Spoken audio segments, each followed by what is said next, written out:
Olá, esse é o canal da Igreja Batista do Bairro Novo. Se você é novo por aqui, pedimos a gentileza para que você se inscreva no nosso canal e também deixe o seu like, o seu gostei.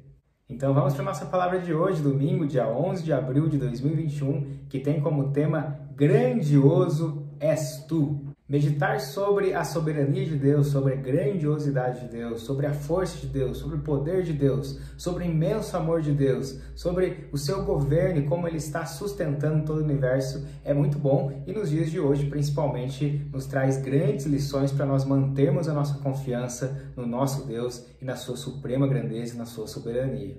E a primeira lição para nossa reflexão nesse vídeo é que o Senhor rege o universo. Verdade é que o Senhor continua governando o universo, todas as coisas estão contidas nele, ele criou o universo, ele criou todas as coisas e ele está governando o universo. E aqui para nossa reflexão nesse primeiro tópico, nós vamos ver dois detalhes onde o Senhor está cuidando. Em primeiro lugar, o Senhor está cuidando da sua criação e em segundo lugar, o Senhor está governando a história. Então, sobre a criação, nós vemos no livro de Colossenses, capítulo de número 1, verso 15 ao 17, a palavra diz assim: Ele é a imagem do Deus invisível, o primogênito de toda a criação, pois nele foram criados todas as coisas nos céus e na terra, as visíveis e as invisíveis, sejam tronos ou soberanias, poderes ou autoridades. Todas as coisas foram criadas por ele e para ele. E olha só como termina o verso 17. Ele é antes de todas as coisas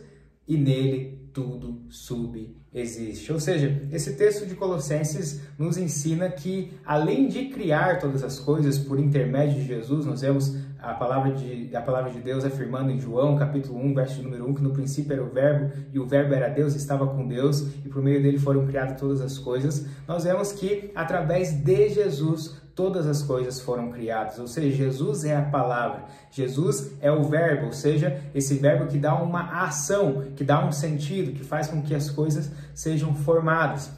Nós vemos também no capítulo 8 de Provérbios a palavra de Deus se referindo à sabedoria como uma pessoa, e essa sabedoria, então, como uma pessoa, estava desde o princípio, desde a fundação de todas as coisas, inclusive estava com o arquiteto ajudando a formar todas as coisas, ou seja, o capítulo 8 de Provérbios está se referindo à sabedoria como uma pessoa, e essa pessoa é Jesus. Nós vemos aqui em Colossenses capítulo 1 uma descrição belíssima a respeito de Jesus, de Cristo, sobre o seu senhorio e sobre os atributos de Cristo. E aqui então, terminando essa descrição, a Bíblia está afirmando que ele é antes de todas as coisas e nele tudo subsiste. O que nós queremos destacar aqui para a nossa reflexão sobre a criação e como o Senhor está sustentando a criação é que, além de o Senhor criar todas as coisas por meio da sua voz, por meio da sua palavra, ação, essa ação então que colocou em prática e criou todas as coisas por meio de Jesus, além da criação, todas as coisas subsistem, ou seja, elas continuam a existir nele. É como se o Senhor fosse o cerne de todas as coisas, não apenas como se fosse, mas literalmente o Senhor é o cerne de todas as coisas, é o centro de todas as coisas estão sendo convergidas nele, como diz Efésios capítulo 1, verso de número 10,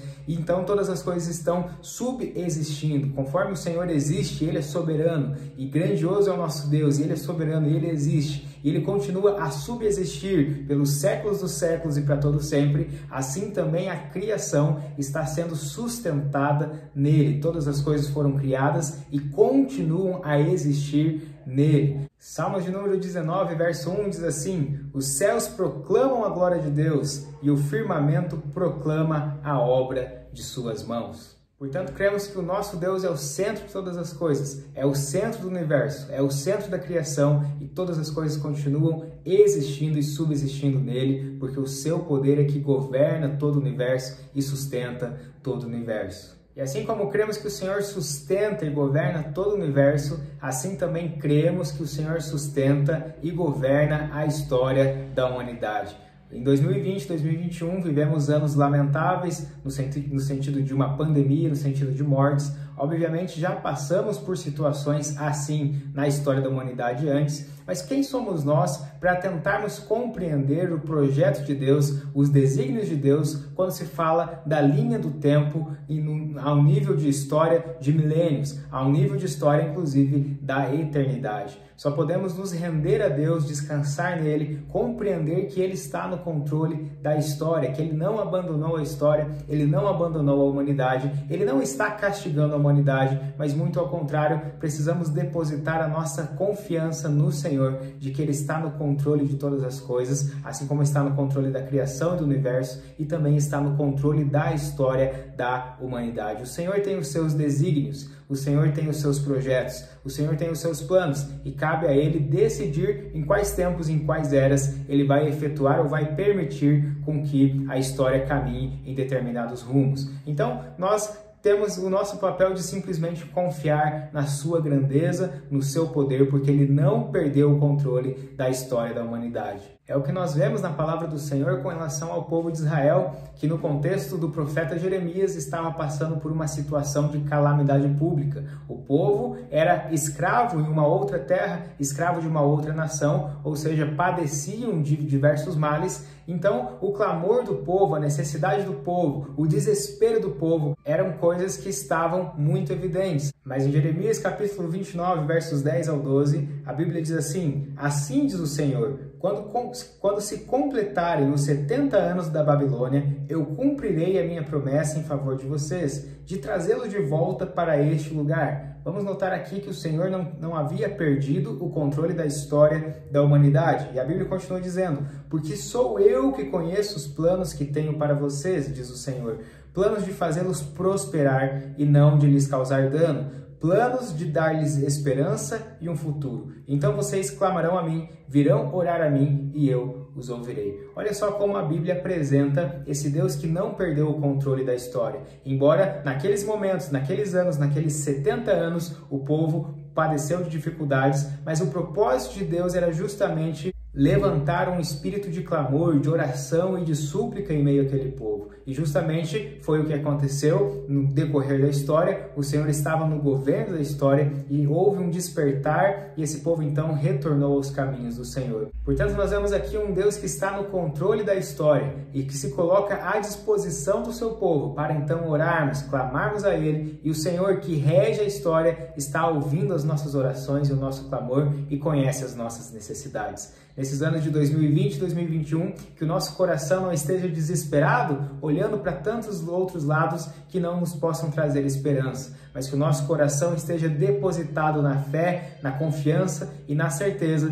desse Deus que sustenta e governa o universo, também está sustentando e governando a história e que Ele não perdeu o controle de nada. E em segundo lugar, para a nossa reflexão nesse vídeo, é sobre a sustentação moral de Deus, ou em outras palavras, sobre o governo moral de Deus. Nós estamos vivendo a época do pós-modernismo, ou seja, é um momento filosoficamente falando onde não existem absolutos, não existe certo ou errado, simplesmente aquilo que é certo ou aquilo que é errado é relativo porque depende de cada um ou de cada sociedade, então cada qual escolhe a melhor forma de pensar e a melhor forma de viver. Ora, o pós-modernismo traz consigo as suas consequências, porque quando não há valores absolutos, não existe o certo e o errado, e quando não existem as regras absolutas, as regras morais, cada qual vive da forma com que quer viver. E infelizmente é justamente assim que termina o livro de Juízes, onde o Senhor tentou colocar os seus juízes, ou seja, pessoas que governariam o povo, dando os princípios éticos e morais para aquela nação, mas infelizmente o povo rejeitou os seus juízes, os desígnios de Deus,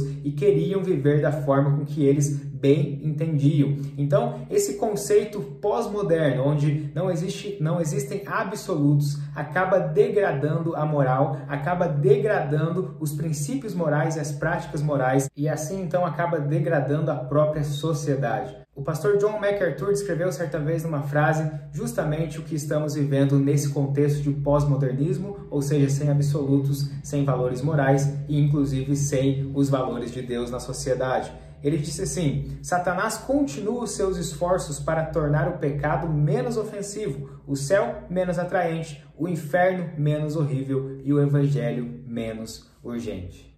Nos primeiros capítulos de Gênesis, nós vemos que o Senhor entregou o governo do mundo para a humanidade. Quando nós lemos e conhecemos a história, nós vemos então que a humanidade decidiu viver sem o Senhor escolhendo então o fruto da árvore do conhecimento do bem e do mal. Algumas pessoas acabam por perguntar por que Deus permite tanta maldade em nosso meio, por que Deus permite fome, miséria ou as guerras. A grande verdade, biblicamente falando, que não é o Senhor quem está permitindo, mas sim a humanidade, através do seu pecado e através de se afastar de Deus, inclusive com os princípios anti-Deus que estão na sociedade, acabam por fazer as suas escolhas e cada escolha possui a sua consequência. E as suas consequências são as guerras, também a fome e a desigualdade social. Mas embora a humanidade, no começo de Gênesis, tenha escolhido viver sem Deus, nós conhecemos Jesus, o Filho de Deus, que veio a essa terra para nos dar a oportunidade de fazermos diferente. Por isso, ainda hoje, nessa terra, nesses dias, nós temos o contraponto para a maldade do coração da humanidade, que é a santidade que o Senhor coloca em nosso coração. Portanto, o contraponto da maldade do coração do homem é a santidade vinda dos céus para o coração do homem. E é justamente nesse ponto que entra a nossa segunda lição para a nossa reflexão nesse vídeo, é que o Senhor continua sustentando a moral, mesmo que essa possa ser questionada pelo pós-modernismo atualmente. Ainda assim, os atributos de Deus que estão contidos na sua santidade estão disponíveis a nós. E nós vemos pela lei moral universal que em todas as culturas do mundo, o roubo, por exemplo, é uma prática proibida. O homicídio, por exemplo, é uma prática proibida. Portanto, isso não seria algo universal, seja falando das fronteiras dos países, sejam falando das leis dos países, isso não seria algo universal se não viesse do Criador de todas as coisas, do Senhor que está sustentando e governando a moral do universo. Portanto, é o Senhor quem sustenta a moral e nós podemos crer que o Senhor sempre dará ferramentas e levantará pessoas, governantes ou pessoas comuns como eu e você, para agirmos na sociedade e para manter a ordem social e a moral através dos princípios e da santidade do Senhor. Alguns acabam olhando para a Bíblia e acreditando que as coisas vão de ruim para pior, mas quando nós lemos a Bíblia, nós vemos que embora a maldade possa crescer, o amor de muitos se esfriarão, como disse o próprio Jesus, também nós vemos a palavra de Deus dizendo que nos últimos dias o Senhor derramaria do seu Espírito sobre toda a carne. Ou seja, existem os dois lados da moeda. Se por um lado a maldade continuará, também nós cremos e podemos crer e por isso oramos, é que também a santidade alcançará muitos corações e o Espírito Santo converterá muitos corações e assim então o reino de Deus virá sobre essa terra e essa é a nossa oração, o nosso papel como igreja ainda nesses dias. Embora a humanidade pareça estar perdida com tanta maldade, ainda assim o Senhor sustenta e governa a moral do universo através da presença do Espírito Santo que está conosco. E o Espírito Santo, a sua presença, a presença de Deus em meio a toda a terra, ainda nos dá a oportunidade de arrependimento e a oportunidade de cada um de nós, como seres humanos, de alinharmos o nosso coração segundo os atributos do caráter e da santidade do nosso Deus. Em um dos seus livros, o autor Max Lucado escreve o seguinte: uma frase resume o horror do inferno: Deus não está lá. Max Lucado quis justamente descrever que a pior das dores do inferno é a ausência de Deus. Enquanto estamos nessa terra, os pecadores ainda podem se arrepender. Enquanto estamos nessa terra, ainda há esperança e ainda há a oportunidade de olhar para Jesus e encaminharmos o nosso coração para Jesus. Mas quando o Senhor vier e efetivar todo o seu plano do julgamento final, já não haverá mais essa oportunidade. Portanto, enquanto estamos nessa terra, o Senhor ainda sustenta a moral, ainda governa a moral, assim como governa a história. O Senhor ainda sustenta todas as coisas, porque ainda há a esperança para o arrependimento e para a transformação de coração. Salmo de número 89, verso 14, diz assim: a retidão e a justiça são os alicerces do teu trono, o amor e a fidelidade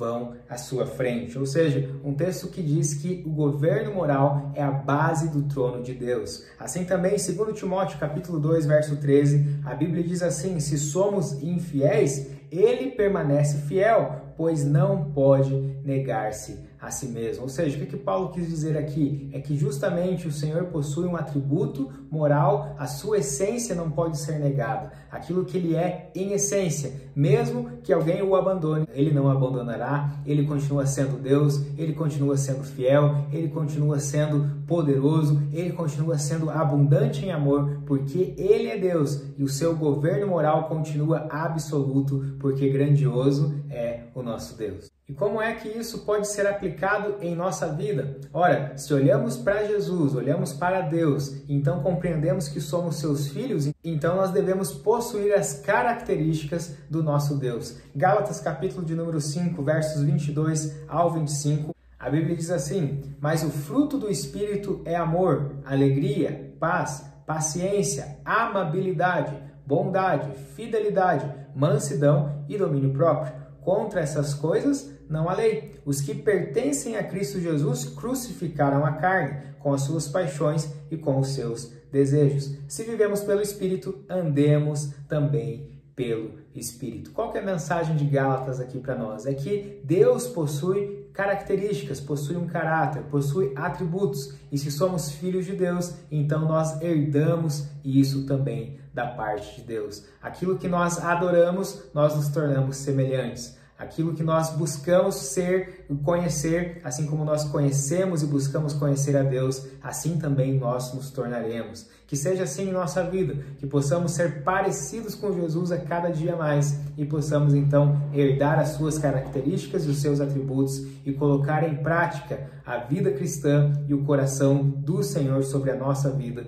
e sobre o nosso coração. Em terceiro lugar, para a nossa reflexão nesse vídeo, é sobre a nossa resposta à grandeza de Deus. Se Ele sustenta e governa toda a criação, se Ele sustenta e governa toda a história, se Ele sustenta e continua dando a oportunidade para que a humanidade não se perca, mas nos dá a oportunidade e sustenta a moral do universo, assim então nós podemos e devemos dar uma resposta à grandeza de Deus e à sua soberania. Então seguem aqui 3 pontos onde nós podemos e devemos dar uma resposta à grandeza do nosso Deus. E a primeira delas é sobre a adoração. A adoração e adorarmos a Deus é por quem Ele é, justamente porque Ele é grandioso. Grandioso és tu, poderoso és tu. Então, por sua essência, nós podemos adorá-lo. Não se trata de sentirmos aquela vontade de adorar a Deus, mas se trata de dar a honra devida ao nome do nosso Deus. Se trata de entregar, de oferecer a nossa vida a Ele, de confiar e de render todo o nosso coração ao Senhor. Salmos de número 96, do verso 7 ao 9, a Bíblia diz assim: deem ao Senhor, ó família das nações, deem ao Senhor glória e força, deem ao Senhor a glória devida ao seu nome e entrem nos seus átrios trazendo ofertas. Adorem ao Senhor no esplendor da sua santidade, tremam diante dele todos os habitantes da terra. Portanto, diante da grandiosidade do nosso Deus, nós podemos e devemos adorá-lo por quem Ele é, porque Ele merece, dando a glória devida ao seu nome, porque Ele merece, porque a sua essência é grandiosa, porque Ele é soberano, porque a sua grandeza não tem fim, o seu poder não tem fim, o seu amor não tem limites, e Ele um dia nos alcançou e pode alcançar a nossa geração e vai alcançar em nome de Jesus. E a segunda resposta que nós podemos dar a Deus com base na sua grandeza é a nossa obediência. E a nossa obediência não apenas a nossa palavra, dizendo, olha como eu amo a Deus, mas principalmente com nossas ações. Ora, como é que nós sabemos se as nossas palavras são de fato verdadeiras? Quando nós agimos de acordo com aquilo que dizemos.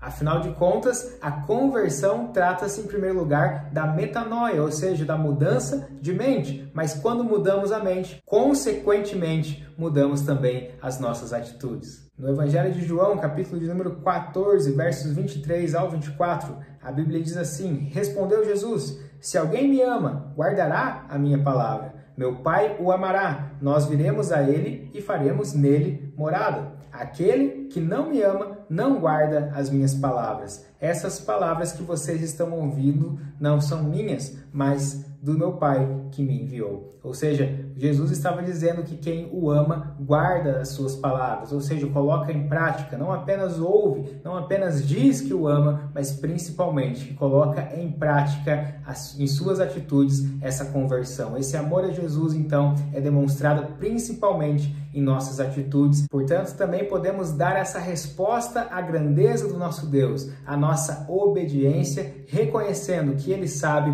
o melhor para as nossas vidas. E a terceira resposta que nós podemos dar à grandeza do nosso Deus é sobre proclamar as suas boas obras. E essa proclamação, então, se trata daquele testemunho interno, onde nós carregamos a nossa experiência pessoal com o nosso Deus. Tudo que o Senhor já fez por nós. Quantas orações respondidas, quantas vezes nós oramos e encontramos o nosso Deus, quantas vezes o Senhor nos surpreendeu mesmo com a nossa falha em oração, quantas vezes o Senhor nos sustentou. Aquela experiência pessoal da nossa fé, aquilo onde nós cremos, mesmo que tudo ocorra de forma diferente, ainda assim de forma interna, pessoal, nós continuamos crendo na grandeza, na supremacia e no poder e no cuidado de Deus conosco. E quando nós temos uma experiência pessoal, um testemunho pessoal interno, então nós podemos também testemunhar aos aflitos. Quantas pessoas estão aflitas? Quantas pessoas estão necessitando de uma mão amiga? Quantas pessoas estão necessitando da ação de Deus em sua vida, mas ainda não descobriram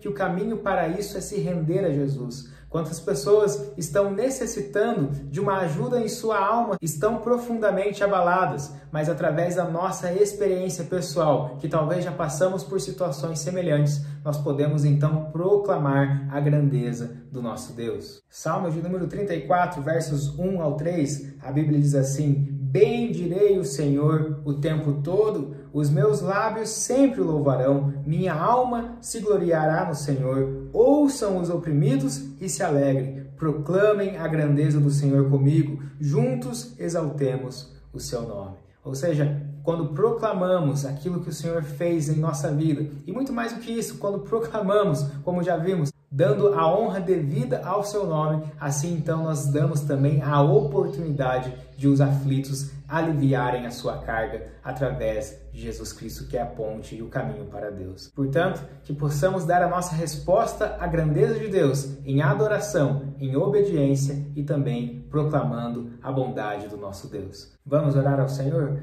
Pai, nós nos rendemos diante da sua grandeza. Grandioso és tu, e nosso coração se alegra e se regozija porque servimos a um Deus poderoso, um Deus imenso, um Deus grandioso em amor, um Deus que derrama a sua graça sobre nós. Oramos para que a cada dia o nosso coração possa se render em adoração, possa se entregar confiando no seu agir, no seu poder e na sua grandeza. Que o nosso coração tenha a humildade de se render e de reconhecer o seu nome em cada detalhe das nossas vidas. Em nome de Jesus. Que as nossas preocupações estejam de lado quando olhamos para a sua grandeza e quando compreendemos a força e o poder do Deus a quem servimos. Oramos para que a paz do Senhor, que excede todo entendimento, venha sobre o nosso coração, nos guardando o nosso coração e a nossa mente, em nome de Cristo Jesus. Amém.